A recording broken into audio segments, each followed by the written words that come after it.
అందరికీ నమస్కారము. శ్రీ రాజరాజేశ్వరి జ్యోతిష్యాలయం నెహ్రూ నగర్ నందిగామ.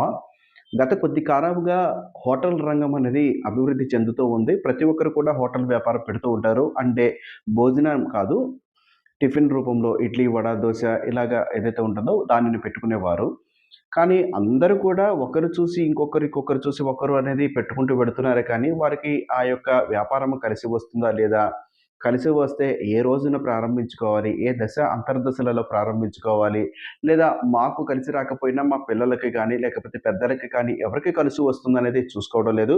ఒకవేళ మీరు హోటల్ వ్యాపారం పెట్టుకోవాలి, రూ. 4 పెట్టుబడి పెడతాము, నష్టం రాకూడదు, లాభం రావాలి అనుకున్న వారు మీ యొక్క జన్మ జాతక చక్రం ప్రకారము లేదా నామనక్షత్ర ప్రకారము ఒక్కసారి చూసుకొని కలిసి వస్తుందా లేదా తదుపరి మీరు నిర్ణయం తీసుకొని మీరు ఈ వ్యాపారంలోకి వస్తే మంచిదని నా యొక్క సలహా. నా పేరు దుర్గా మల్లేశ్వరరావు. జాతక పరిశీలన కొరకు 9494962192 ఈ నంబర్ సంప్రదించవచ్చు.